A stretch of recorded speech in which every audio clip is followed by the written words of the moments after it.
राम कथा का भाग 9। राम और सुग्रीव। राम और लक्ष्मण का अगला पड़ाव ऋषिमुख पर्वत था। सुग्रीव वहीं रहते थे। कबंध और सबरी की बात दोनों भाइयों को याद थी। दोनों ने सुग्रीव से मिलने की सलाह दी थी। कहा था कि वे सीता की खोज में सहायक होंगे। दोनों राजकुमार शीघ्रता से वहां पहुंचना चाहते थे।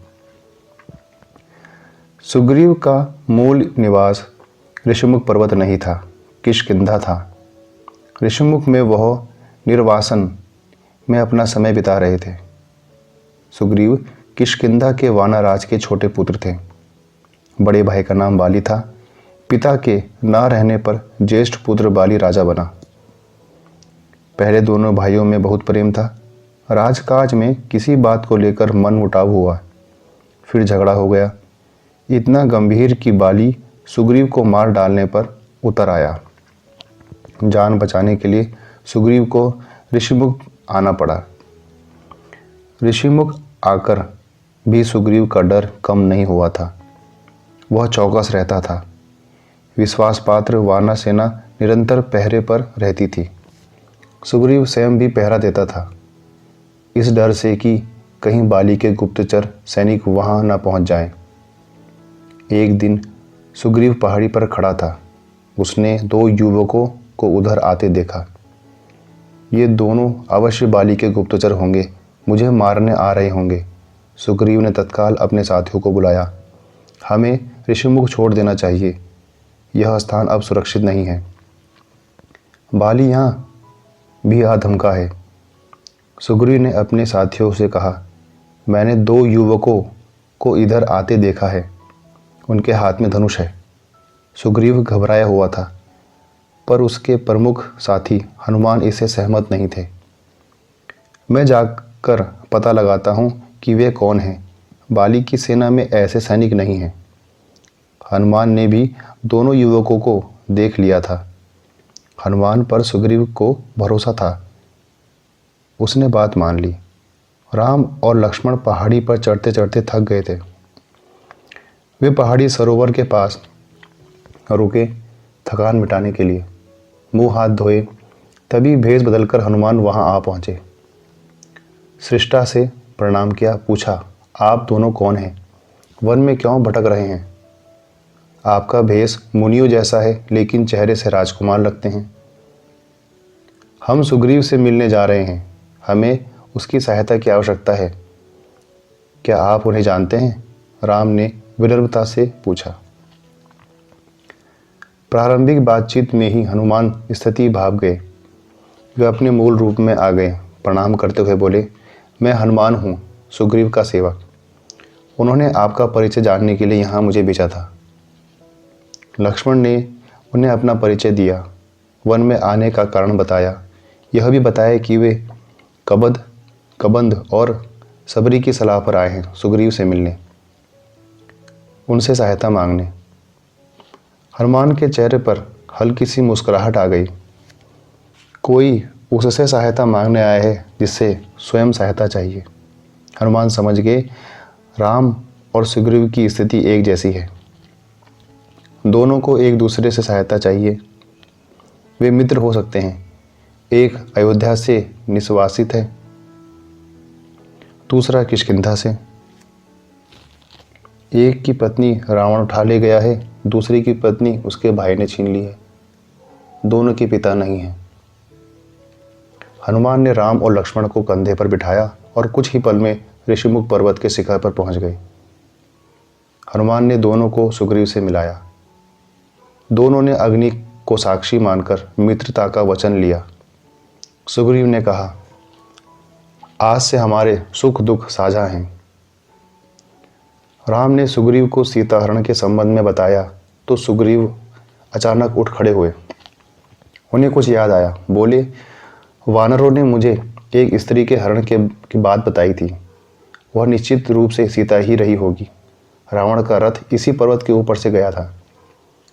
राम और लक्ष्मण ध्यान से उसकी बात सुन रहे थे। सुग्रीव बोलते रहे, सीता स्वयं को रावण के चुंगल से छुड़ाने का प्रयत्न कर रही थी। वानरों को देखकर उन्होंने अपने कुछ आभूषण नीचे फेंके। गहनों की एक पोटली राम के सामने रखते हुए उन्होंने कहा, देखिए, क्या ये गहने सीता के हैं? राम ने आभूषण तुरंत पहचान लिए। कुछ गहने लक्ष्मण ने भी पहचाने। गहने देखकर राम शोक सागर में डूब गए। उनके मुंह से निकला, धिक्कार है मुझे हे सीते, मैं संकट के समय तुम्हारी रक्षा नहीं कर सका। मेरा पौरुष, बल, पराक्रम, ज्ञान तुम्हारे काम ना आ सका। सुग्रीव ने उन्हें सांत्वना दी, सीता अवश्य मिल जाएगी। मैं हर प्रकार से आपकी सहायता करूंगा मित्र। रावण का सर्वनाश निश्चित है।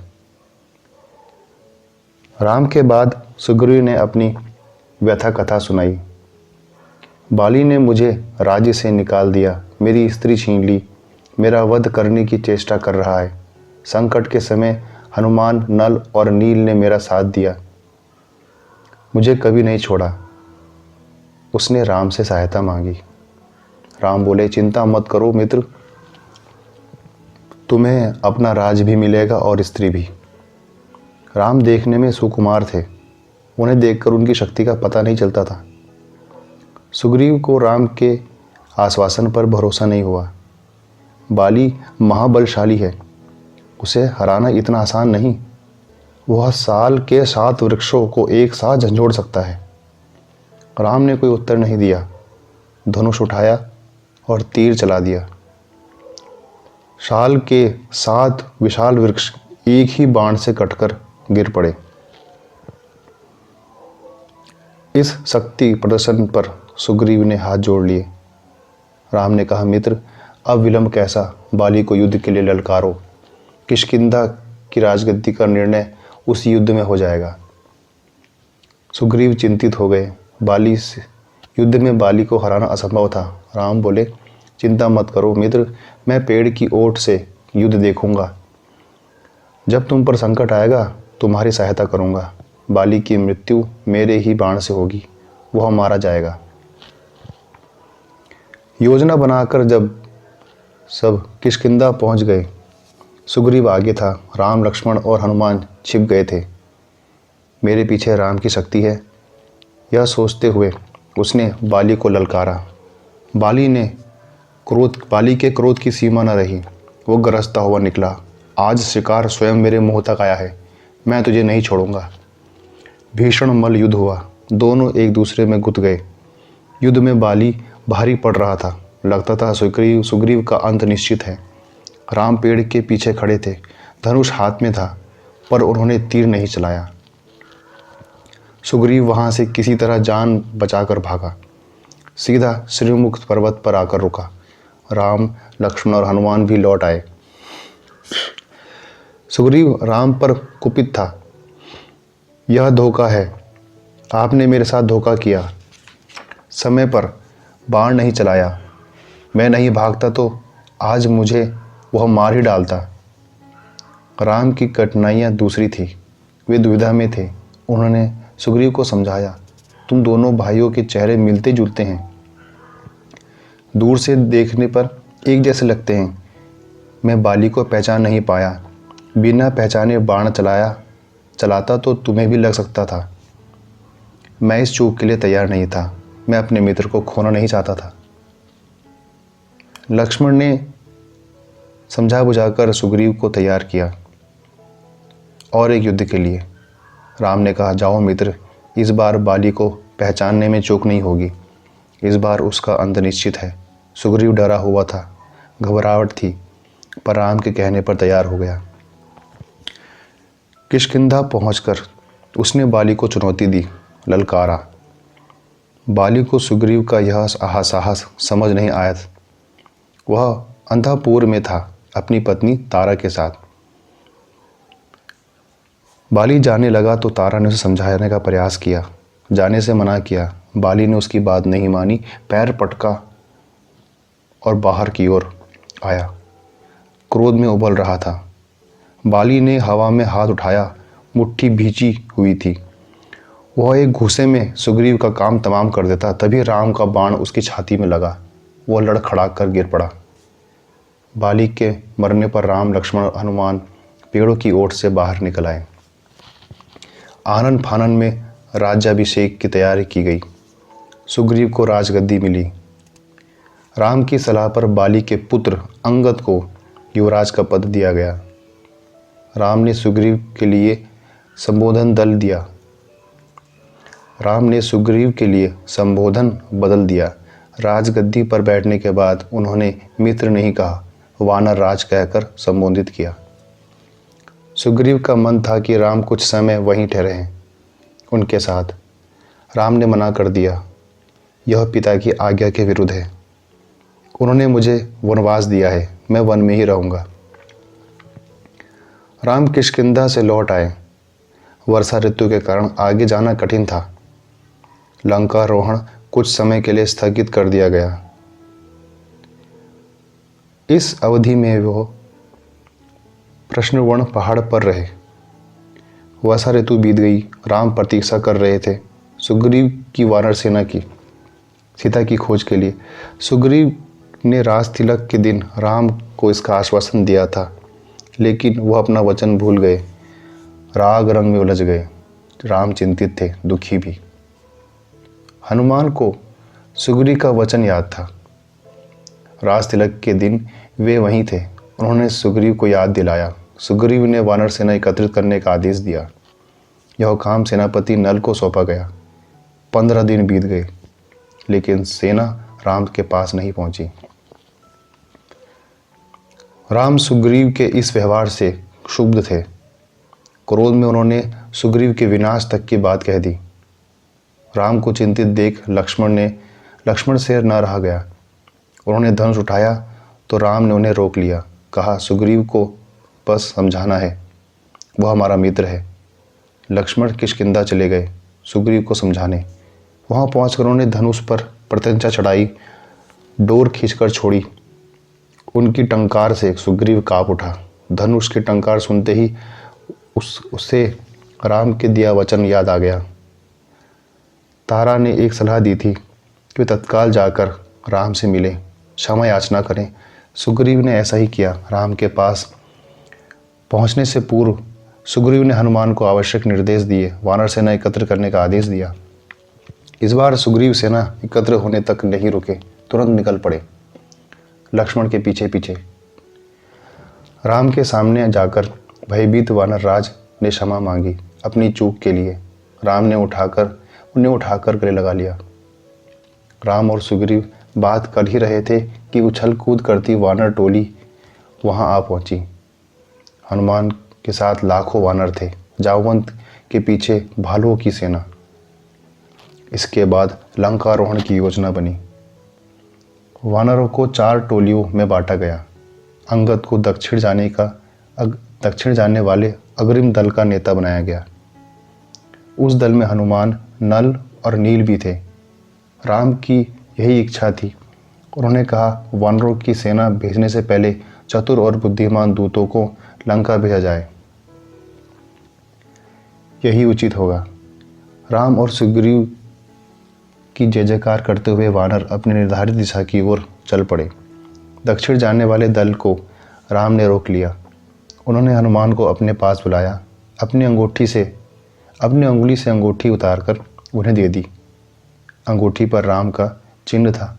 उन्होंने कहा, जब सीता से भेंट हो तो यह अंगुली उन्हें दे देना। वे इसे पहचान जाएंगी, समझ जाएंगी तुम्हें मैंने भेजा है, तुम मेरे दूत हो। दक्षिण की टोली किष्किंधा से चली। अंगद और हनुमान आगे आगे चल रहे थे। चलते चलते वे एक ऐसे स्थान पर पहुंच गए जिसके आगे भूमि नहीं थी, केवल जल था, विशाल समुद्र। उसकी गहराई अथाह थी, लहरों की गरज कांपा देती थी। समुद्र को देखकर सबका साहस जवाब दे गया। वानर थक हार कर वहीं बैठ गए। वानर राम के बारे में चर्चा करने लगे। अंगद ने कहा, राम की सेवा में प्राण भी चले जाएं तो दुख नहीं होगा। जटायु ने अपनी जान दे दी, हम भी पीछे नहीं हटेंगे। तभी एक विशाल गिद्ध पहाड़ी के पीछे से निकला। वह जटायु का भाई संपाति था। उसने कहा, सीता लंका में है, मैं जानता हूँ। रावण उन्हें लेकर गया है। आप लोगों को यह समुद्र पार करना होगा। सीता तक पहुंचने का बस यही एक रास्ता है। सीता की सूचना मिलने से प्रसन्न हुआ वानर दल फिर निराश हो गया। समुद्र सामने था, विकराल था, उसे कौन पार करेगा, कैसे करेगा? अंगद उदास हो गए। लक्ष्य सामने था पर विकट था। उन्हें कुछ सूझ नहीं रहा था। बूढ़ा संपाति उनकी सहायता कर सकता था, पर इस आयु में इतनी लंबी उड़ान संभव नहीं थी। वानर दल असमंजस में पड़ गया। अंगद ने पहले ही कह दिया था कि काम पूरा किए बिना कोई किष्किंधा वापस नहीं जाएगा। वे न आगे जा सकते थे न पीछे। वे एक दूसरे की ओर देख रहे थे। इस दल में सबसे बुद्धिमान जामवंत थे। सब उनके पास गए। उनके पास भी इस कठिन प्रश्न का कोई उत्तर नहीं था। तभी जामवंत की दृष्टि हनुमान पर पड़ी। वे सबसे दूर बैठे थे, चुपचाप। जामवंत जानते थे कि यह काम हनुमान कर सकते हैं। वे पवन पुत्र हैं, उनकी शक्ति अपार है, लेकिन उन्हें स्वयं इसका अनुमान नहीं है। उनकी सोई हुई शक्ति जामवंत ने जगाई। कहा, हनुमान, आपको जाना होगा। यह कार्य केवल आप कर सकते हैं। सबकी आंखें उन्हीं पर टिक गई।